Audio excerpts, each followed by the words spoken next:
Bom dia, pessoal. Boa tarde, boa noite. Espero que todos e todas estejam bem.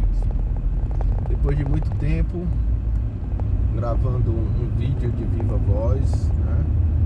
Diante de tantos outros time-lapse que eu já postei.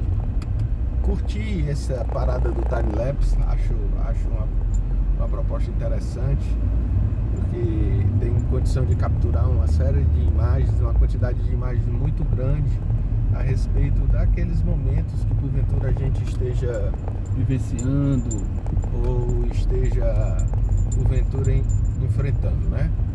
Bem, mas o que é que eu gostaria de trazer para hoje? Trazer a grata satisfação que eu tenho, e gosto de confessar isso, de ser professor, né? De fazer parte do magistério de ensino superior, participar de grandes universidades e suas especificidades. E eu gostaria de deixar registrado isso de forma gravada, de forma bem concatenada, para que a gente possa refletir o quanto viver a universidade é magnífico. Já disse isso em outros vídeos, tratando especificamente o quanto fazer uma graduação bem feita pode ser fundamental, pode ser imprescindível, mas hoje vou caracterizar outro olhar, né? A construção coletiva que se faz valer, ou que se deve fazer valer dentro da sala de aula. Eu completei esse ano 28 anos de magistério do ensino superior, somado a outros mais 7 de exercício profissional, enquanto empreendedor, enquanto comércio, enquanto outras atividades. Esse ano eu estou completando 35 anos de experiência profissional as mais diversas. E quando eu faço uma avaliação de uma forma muito zelosa, criteriosa, de todas as experiências que eu vivi, podendo participar de organizações complexas, organizações de um porte médio para grande, né? E lembrando dos desafios inerentes que é participar da gestão, que é participar do processo de tomada de decisão, eu saio com algumas certezas que só vem ratificar o quanto ser docente é esplendoroso. Esses ambientes que eu acabei de citar são ambientes onde as circunstâncias que envolvem os problemas a serem resolvidos são as mais diversas possíveis, né? As empresas que eu tive a oportunidade de participar enquanto gestão me ofereceram a oportunidade de estar diante de assuntos nas mais variadas áreas, quer seja estimulando um olhar do ponto de vista do comércio, da indústria, da prestação de serviço, do agronegócio, da educação, da cultura.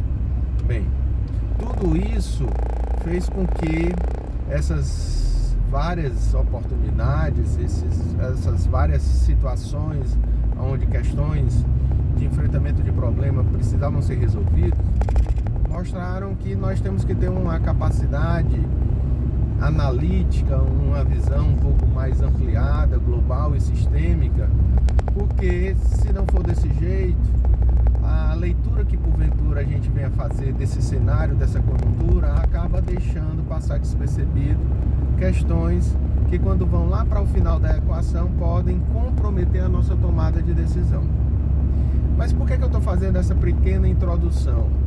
Porque mesmo assim, pessoal, mesmo assim, tendo essa consciência de ter participado de experiências organizacionais as mais diversas possíveis, eu hoje posso, ao longo desses anos todos, né, 35 anos ao todo, né, 28 anos de magistério e de docência, eu posso praticamente afirmar que não tem nada mais fascinante, mais dinâmico, mais complexo, mais exigente do que a sala de aula.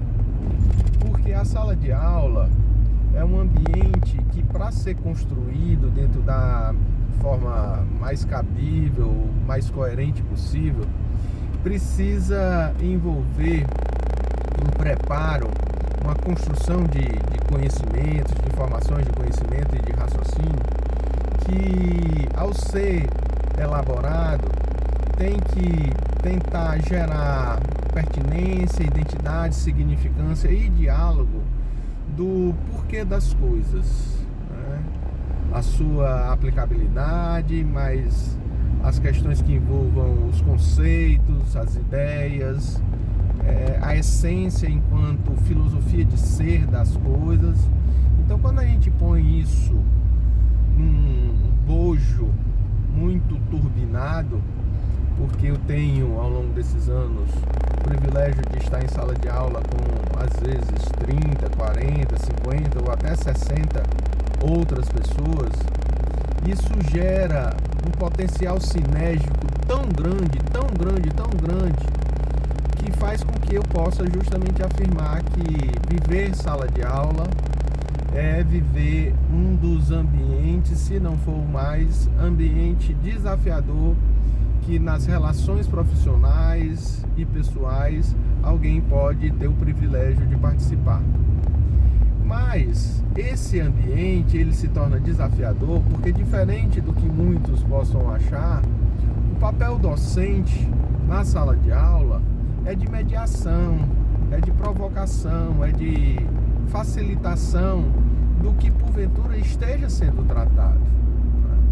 O maior desafio que qualquer docente possa querer assumir como seu é o desafio didático, pedagógico e metodológico de fazer com que essa mediação, essa problematização aconteça e gere energia sinérgica, né?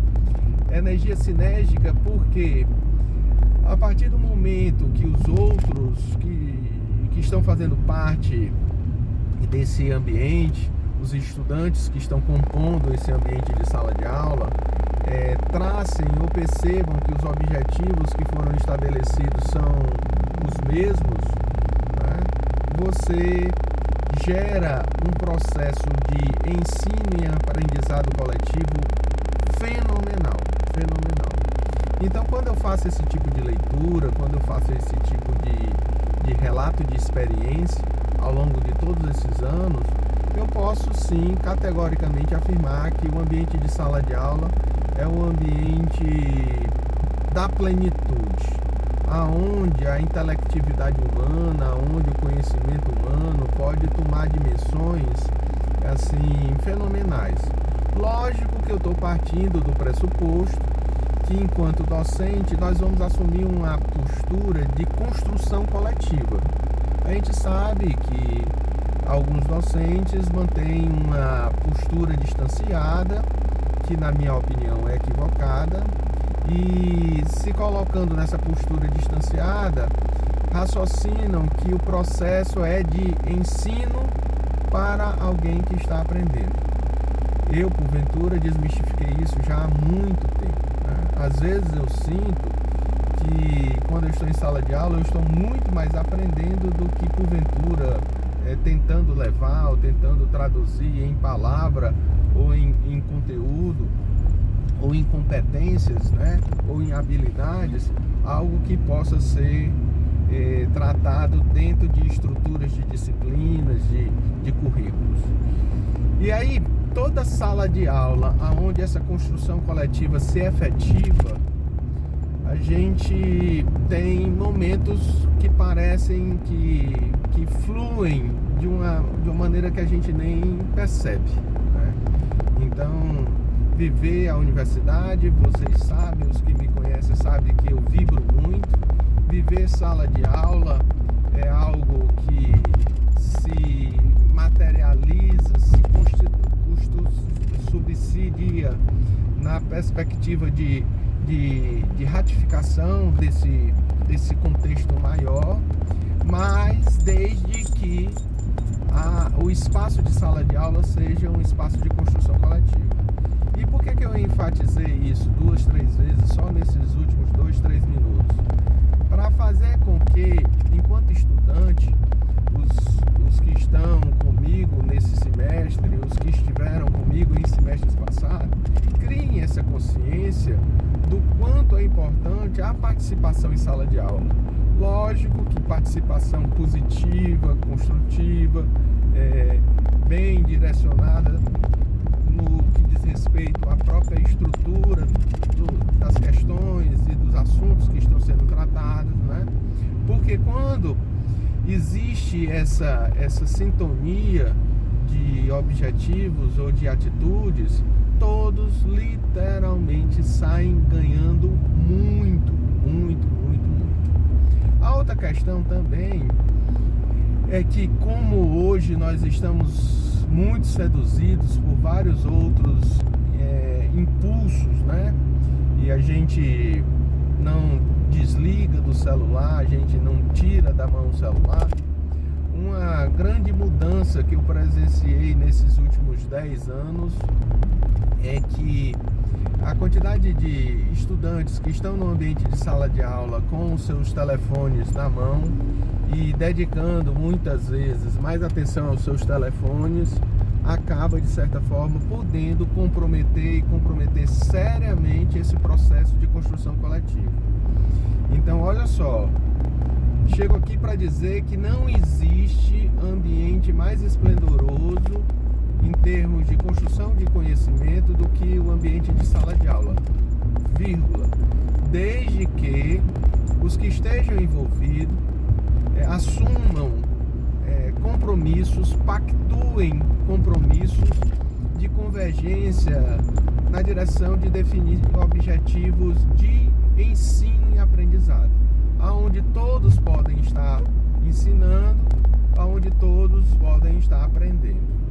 Como esse ambiente de coletividade é fundamental, é poderosíssimo, qualquer outra questão que porventura disperse, e aí por isso que eu tratei principalmente a utilização do telefone celular, dos smartphones em sala de aula, podem comprometer esse ambiente rico e esplendoroso, né? Lógico que em determinados momentos estar com smartphone ou estar com algum outro tipo de equipamento que possa gerar interface para com a internet acaba ajudando em algumas atividades que são demandadas, né? E nesse aspecto, sim, vale a pena estar com esses dispositivos, né? Mas, fora isso, enquanto nós estivermos num momento de exposição das ideias, de geração de problematizações, é interessante que todos estejam atentos para que no momento que for necessário, no momento cabível, as participações venham a acontecer e com essas participações aconteçam justamente o que eu estou dizendo agora, né? Tornar o ambiente de sala de aula democrático, participativo e dessa participação, né, nós tenhamos um crescimento quase que bem estruturado de todos os que porventura estejam vivenciando esse instante, né?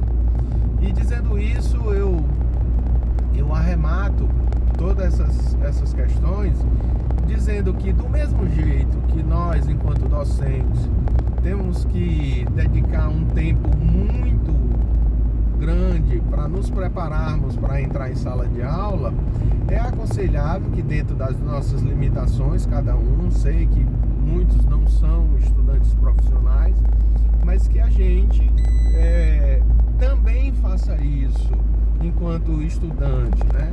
Cheguem minimamente preparados, subsidiados, para que a partir do momento que as discussões sejam trazidas, as nossas contribuições possam ser as mais positivas, as mais construtivas, as mais sinérgicas possíveis. E aí, todos os atores, professor dentro do processo de mediação, problematização e os estudantes vão compor um todo unificado, vão gerar uma perspectiva que transcende o agrupamento físico que o espaço de sala de aula pode gerar. Se transforma geralmente em coletivo, em grupo, porque são questões que acabaram para acontecerem, demandarem a definição de objetivos de convergência e de sintonia. Então percebam que tudo isso pode potencializar mais ainda a nossa experiência enquanto formação, enquanto educação, enquanto processo de socialização. E a sala de aula é o locus, né? O ambiente que isso pode se concretizar de uma maneira muito consistente, de uma maneira muito bacana. Lógico que é a fala de alguém que é apaixonado pela educação, apaixonado pelo ensino, apaixonado pelo magistério, pela docência, né? Apaixonado pela vida em universidade, pela vida em instituições de ensino. Vocês se sintam à vontade de dar o desconto da minha fala, mas eu gostaria que cada um, dentro das suas perspectivas, refletisse acerca do que a gente acabou de dizer, né? Sala de aula, ambiente esplendoroso, construção poderosa desde que seja uma construção coletiva, aonde todos os atores, professores e estudantes fazem parte do processo de ensino e aprendizado, aonde sim todos podem estar ensinando ou aprendendo, justamente quando trouxerem para o bojo das discussões suas experiências, suas perspectivas de entendimento de mundo, né? Suas análises, suas síntese dos conteúdos que foram apreendidos, que foram lidos, que foram estudados.